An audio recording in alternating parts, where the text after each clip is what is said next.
Hi, I'm Dan Kubisky. I'm co-chair of the International Community of the Society of Professional Journalists. Today is June 8th. This week, heads of state and veterans poured into Normandy, France to celebrate the 80th anniversary of the D-Day landings. The US news media outlets were full of stories about the importance of that day and what it meant to the protection and promotion of democracy. With me right now is freelancer Cami Rice, who lives in Normandy and has been in the middle of the events this whole week. So, Cami, first, thank you very much. It's late in the evening for you now, but thank you for being here. So, what was it like this week, both as a journalist and as a resident of Normandy? Yeah. So I ended up as a journalist. I did some work. I was working to do some stories in advance. Was part of some press conferences or press junkets in advance with our prefecture and the region of Normandy, the prefecture of Calvados, the department that I live in, that a lot of these events have taken place in. And then I've done a print story that was published this week based on a temporary exhibit at the World War II Museum here in Caen. And then I also ended up being part of the CBS News's team covering the event. So it was with them that I was at the American Cemetery for the ceremony there, and was part of some interviews that they did in advance. So it is an interesting thing as a resident, as an American who's been living in France for a long time now, who's lived in Normandy for 3 years. There's a lot of layers, and I think an additional layer is that I've been doing a lot of work with Afghans for the last 2.5 years. So I am connected to people who've lived in war zones now in a way I hadn't been previously, as well as a lot of military friends that I didn't used to have. And so war has felt very close. So there's a weirdly personal element to all of this. I think one of the things that has struck me is the importance of the national, international media coverage. We need, the speeches matter, the big event around it all. But as a journalist, I have a passion for the stories that are close to the ground, and I feel frustrated that I feel like those have not gotten the level of coverage that I wish they would. And I'm looking to do more of that. The website that I'm editor for, we're planning to do a series of stories this summer. As a reminder that D-Day wasn't the victory day. In fact, it was only the beginning of the change of the war. And so sometimes I feel like and now I'm aware of this, I feel like we act as though that was the day we won. But the town that I live in was being bombed by the Allies, in fact, because they were trying to root out the Germans for 2 months after January or June 6th. So, Normandy wasn't won as a region until in August. So the civilians and the soldiers were, experiencing war for a long time after June 6th. And I feel like the big international media will move on from June 6th coverage.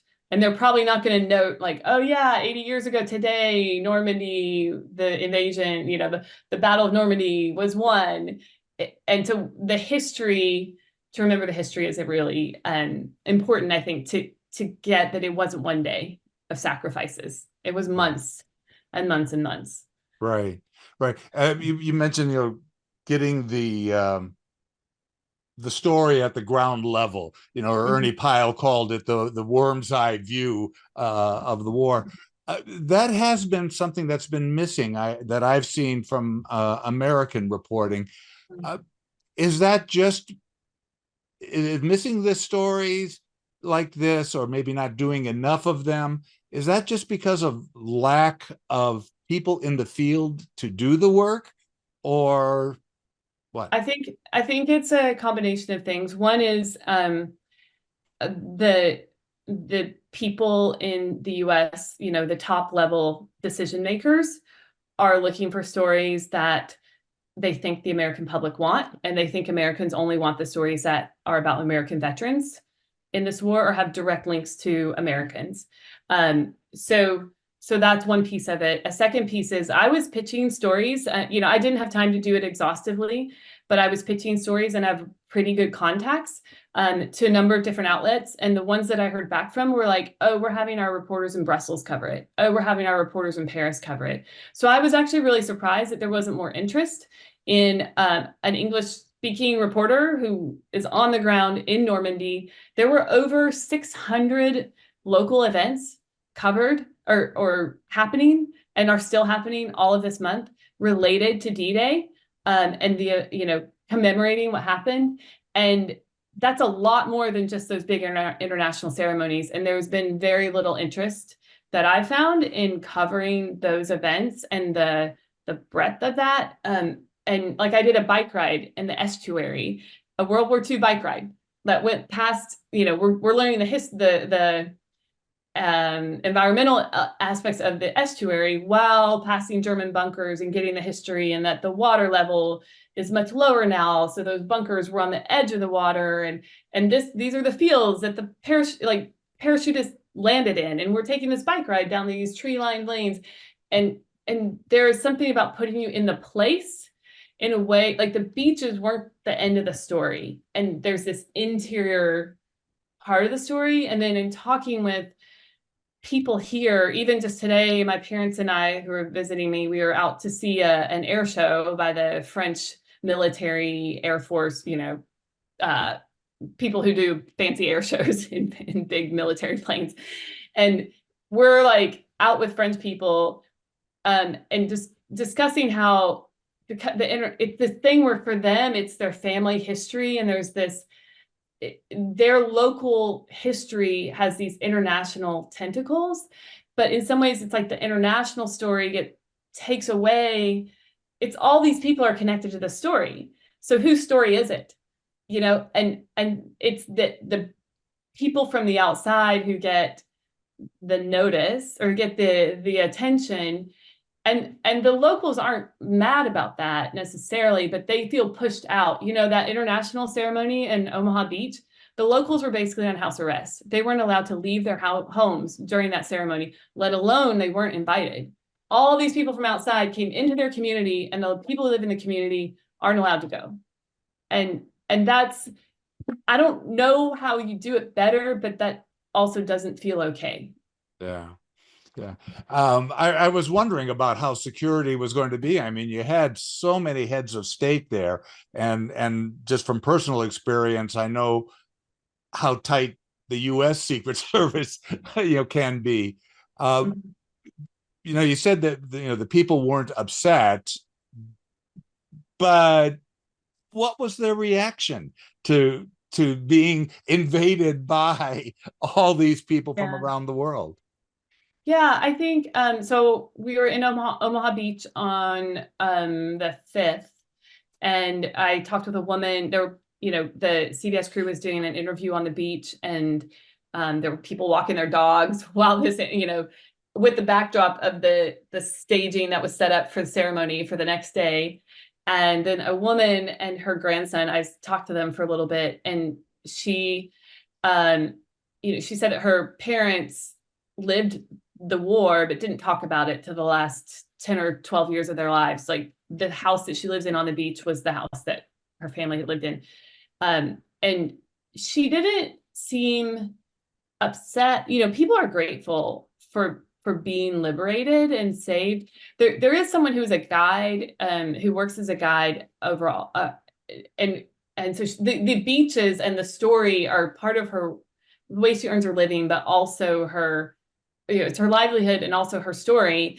And she expressed the most frustration at being kind of boxed out of it. But it's not like anger at all the folks coming in. But there is just I think a recognition that like we're kept out of this. Now yesterday we had an interesting experience. The crew I was working with, we were tore down the set at the cemetery, and we're ready to leave. And President Biden was coming and going using the American Cemetery as the helicopter pad for his activities in the area, because it's American territory technically. So apparently on short notice, his team had decided to come back. So the French security hadn't had time to clear out the area. So for hours, people all around the area so we went to leave at the end of the job and weren't allowed to leave, and we're supposed to sit there for hours without knowing at what point we would get done. We finally were able to get to a hotel nearby, and at that point it was still a few more hours of waiting, and finally we went to leave. I had some people come up to me, some Americans, are like, is anyone going to Bayeux? Because we came here on a bus from our hotel and we can't get back. So and they're like, people outside are gonna like just camp on the ground because it snarled up traffic. And it was fascinating how this was just one head of state at that point. Their movements had affected thousands of people's lives in that day. Some people from Texas had driven up from Paris the day before, not realizing everything would be closed. So they had driven 4 hours, and then they came back then the next day to go to the American Cemetery and couldn't, because it was all locked down because of our president's movements. So I think there was pretty good warning for the events of June 6th and how those would snarl traffic. Mm-hmm. So for locals, they understood that. It was then just the unexpected things that we hadn't been warned about that created but all day. I mean, these roads are super narrow to a lot of the beach towns, and you have people parking on both sides. So it's not really a 2-lane road as it is. And then you have people parking on both sides of the road, and it becomes like half a lane road. And this is like, people just have to deal with it. But overall, they handle. I mean, people overall deal with it. See, but I think that the inconvenience, if to use the mildest word, that everybody went through, I would think that would be an interesting follow-up story for some American news outlets. We've got the big story, we've got the congressman jumping out of the plane, we've got the memories of the group of veterans who are 100 years old or older, we've got the president's speech. But that's the big picture. Where's the smaller stuff? I think some of my conversations with various journalists, I think they would like to cover those stories, but the higher ups who make the top level editorial decisions aren't interested in those stories, or don't find them to be the ones that are going to make money for the network or the whatever big newspaper or whatever. And the challenge is that I've even found, I'm the editor of a website, so like I have a lot of free reign of what stories we cover. It's endless. And you're like, where do you even start? Because there's so many threads, and just talking with people here, you learn more and more and more of like, someone was just this woman while we were waiting in the field, the bean field to watch the air show, is like telling, and the bean field, they smelled really good, whatever kind of beans these were, by the way. They're really pretty little flowers. But she was telling about the French who hid Jews in their homes. They're called the les justes, like the righteous, or the right, are the ones that helped that harbored Jews in their homes to protect them. And that's a story we don't hear much about either. And she's like, those people need to be honored with like Legion of Honor stuff. And they've waited too long. Like, she felt like even American veterans who were honored, she thought they should be. But she's like, why did France wait 80 years to give them that honor? It should have been done 20 years after, 40 years after. And so she's like, it's just a PR move, basically, even though they deserve it, like frustrated with her own country for not doing those things sooner. But there's so many stories like that of just conversation with the locals that teases out these threads, and yet there's just not much interest in getting those kind of stories. Right. Because I would think that getting the stories of how events like this impact the local people would have resonance with people back in the States, because we're normal local people, and Right. sometimes we get inconvenienced by the visit of Right. a senator, governor, president, a Right. traffic jam, anything, Right. you know. When we were passing, so after this air show, the traffic was horrific, and we were, trying to figure out what to do. And you can barely pass two cars, and then there's bicycles and motorcycles and pedestrians walking in the midst of it all. Anyway, this person coming from the other direction was like, by the way, you need to turn around because the other direction, nothing is moving. And then through the window, so we have this exchange. He explains, and then he's like, have a good vacation. He didn't know I lived here, but then he's like, and actually, like basically, bon bouchon, which is like happy traffic jam. Have a good traffic jam. But it was all good natured, like that's just what it is. But it was a nice little greeting and very apropos. Well, hopefully, maybe some editors will see this video, and Yeah, I'll make sure to let them know how to get in touch with you for yeah. some of these, as Ernie Pyle described in his type of writing, the worm's eye view of the Mm-hmm. situation. Now, but just one more quick thing, and then I'll let you get back to your parents. And it's late, I understand. France is about to be invaded again by the rest of the world. The Olympics are coming up in about a month. Yeah. Uh, what have you seen? Have you been able to do any stories? Mhm. What's going on there? Yeah, I think one of my best sources of information on the Olympics is when I have to take taxis in Paris. I like to ask the taxi drivers like what their impressions of things are, and most of them are planning to skedaddle to get out of town. And I think there are a lot of Parisians that it's the same thing. And the word on the ground is, I mean, Parisian prices are already high. Like a hot chocolate, a coffee at a cafe in Paris costs like €6, whereas out here in the hinterlands of France, it's like 350. So that's just already the difference in like prices in Paris. And so the taxi drivers are saying, how much prices have already gone up before all the tourists arrive. And so it's making the burden heavy on the Parisians. Um, there's the normal before every Olympics, the news stories are always like, they're never going to be ready. Nothing will be right. It'll be terrible. And then it usually always is great. That's the Olympic story is, they've got to look for the problems, and then we all celebrate. Now, a lot of sports teams will be arriving into various parts of France ahead of the games, to kind of do their final training.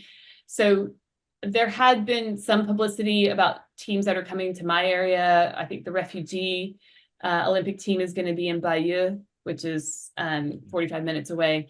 But I have found it not super, there were some announcements like a year ago about which teams were coming where. And then even since then, it's been hard to get final. I think some of those pieces are being finalized or were still being finalized, but even that has been tricky to get information about. But last week, the torch is making its way around France right now, the Olympic torch. So last week, it came through town. My parents got here the day before so they could enjoy that with me. And it was this really beautiful event of like, again, this hyper local part of the Olympics. It felt like this is the piece that's for the locals, for France. This torch that local people are carrying through their towns.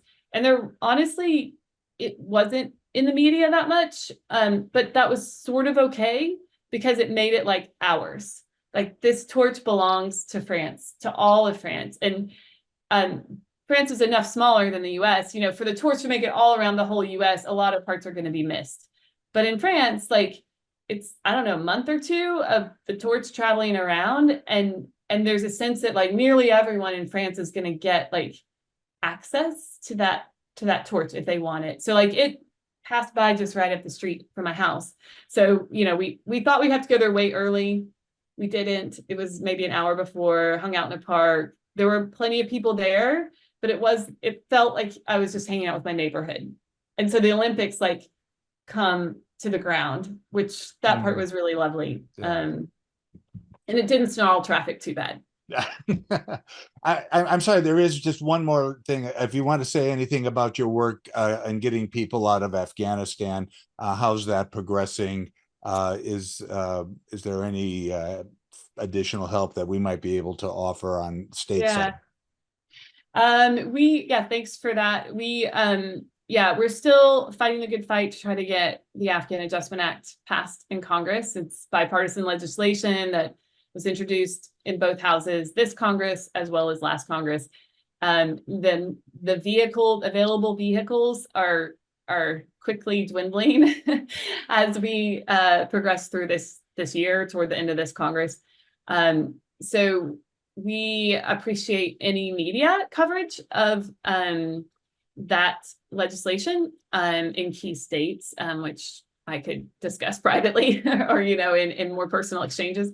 I think that's one of the things is like, we're still trying to figure out how to get the attention. I mean, it's hard because it ties into immigration, which is such a fraught subject, even though it's a different issue than general immigration. But yeah, people are still getting out. We're still hard at work. We're still grateful for any media coverage that reminds, a lot of the public are like, we thought that's all done, and it's far from done.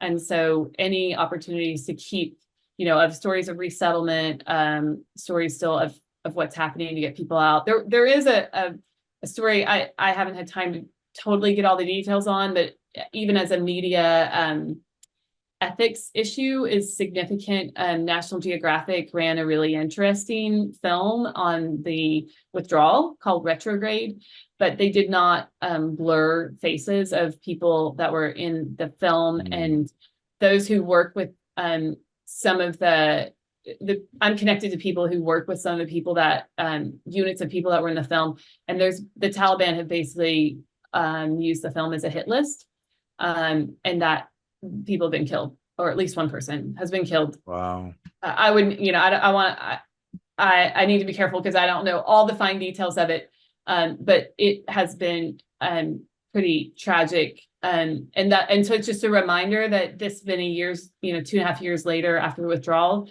as journalists, there are some real, the security issues are still significant. And we have to, as we tell the stories, we still have to be mindful, even if people are in the US, their families are back in Afghanistan, and they're still a terrorist organization in control of the country. And yeah. Well, as you said, earlier in talking about D-Day, most Americans don't seem to realize that, it took 2 months for Khan to be freed. It took, many more months for Normandy to be freed. And a year longer for the war for a victory day. Exactly. And Afghanistan, we saw the withdrawal, and that was the end of it. So, right. Yeah, we need more reporting to keep the story going. Yeah, and I think we're in an interest. I mean, it's. I was talking with the people I talked with in the bean fields. They were just noting that the 75th anniversary they had found to be a bigger deal than the 80th, in part because there were so many more veterans still available to tell their stories. And these people who were French, who were Norman people, noted also the lack of, they felt sad over the lack of an invitation to Russia to be part of this 80th anniversary.